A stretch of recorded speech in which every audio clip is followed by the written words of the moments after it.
So hello students, welcome to CUET concept minds. और आज हम आपके डोमेन सब्जेक्ट हिस्ट्री का सेकंड लेक्चर लेने जा रहे हैं। तो चलिए देखते हैं कि आज हमारे पास कौन कौन से एमसीक्यूज हैं। तो पहला क्वेश्चन है, which river was most important for the Magadha empire? Magadha साम्राज्य के लिए सबसे महत्वपूर्ण नदी कौन सी थी? यमुना, गोदावरी, गंगा या फिर नर्मदा? तो इसका आंसर है गंगा, क्योंकि जो मगध एम्पायर था वो गंगा और सोन नदी के संगम पे स्थित था। तो इसीलिए वहां पे वाटर सप्लाई और फर्टाइल लैंड, ट्रांसपोर्ट और ट्रेड बहुत ही उन्नत तरीके से होता था। इसीलिए मगध साम्राज्य के रिचनेस में गंगा और सोन नदी का बहुत ही ज्यादा इंपॉर्टेंट रोल है।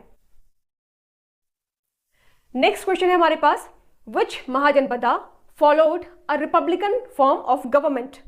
किस महाजनपद में गणतांत्रिक शासन व्यवस्था थी? मगध, कौशल, वज्जी, अवंती?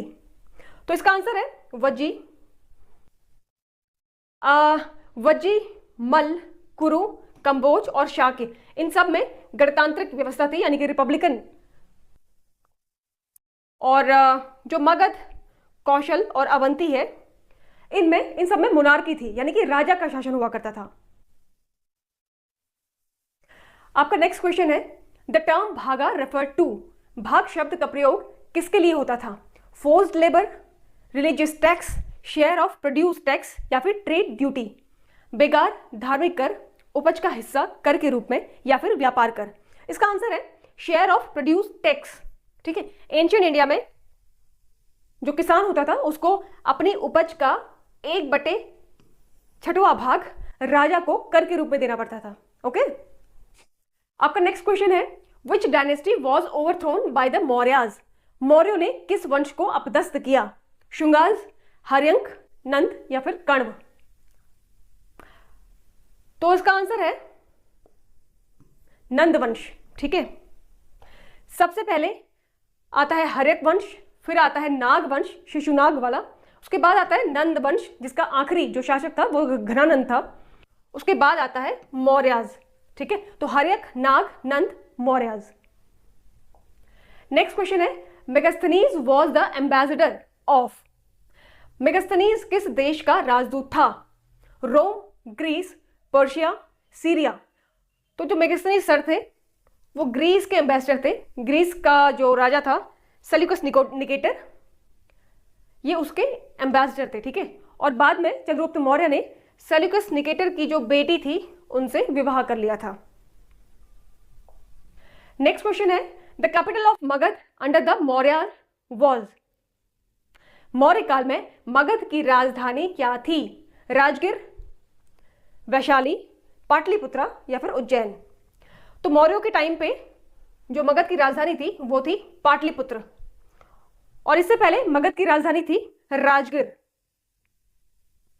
नेक्स्ट क्वेश्चन है, which tax was levied on traders in ancient India?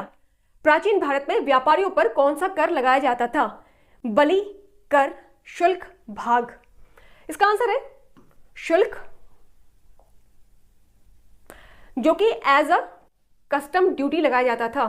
जैसे हम लोग टोल देते ना हम लोग, तो वैसे ही इंपोर्ट एक्सपोर्ट पे जो भी हम लोग कस्टम ड्यूटी लगाते हैं, आप प्रेजेंट टाइम का इसको जीएसटी की तरह मान सकते हो, काइंड ऑफ जीएसटी। ठीक है, उस तरह का इसको बोल देते शुल्क। अगला क्वेश्चन है, which source gives information about Mauryan administration? Maurya प्रशासन की जानकारी किस स्रोत से मिलती है? ऋग्वेद, अर्थशास्त्र, मनुस्मृति या फिर पुराण? तो इसका आंसर है अर्थशास्त्र, जो कि कौटिल्य द्वारा लिखा गया था। और इसमें अर्थशास्त्र में Mauryan administrative, legal system, officials, economic management, इन सब की जानकारी हमें अर्थशास्त्र से मिलती है। अगला क्वेश्चन है, which ruler adopted the policy of dhamma? धम्म की नीति किस शासक ने अपनाई थी? धम्म मीन्स था, चलो पहले इसके ऑप्शन देख लेते हैं हम लोग। चंद्रगुप्त मौर्य, बिंदुसार, अशोक, समुद्रगुप्त? तो इसका आंसर है अशोका द ग्रेट। तो जो धम्म जो था वो एक मॉरल कोड ऑफ कंडक्ट था, जिसमें tolerance, non violence, social ethics जैसे बेहतरीन नीतियां थी, और ये उसने अपनाया जब कलिंगा का वार हुआ था। ठीक है, कलिंगा उड़ीसा में, आफ्टर कलिंगा वॉर अशोका ने धम्म की नीति को अपनाया। Okay then, thank you so much. मिलते हैं अगले लेक्चर में।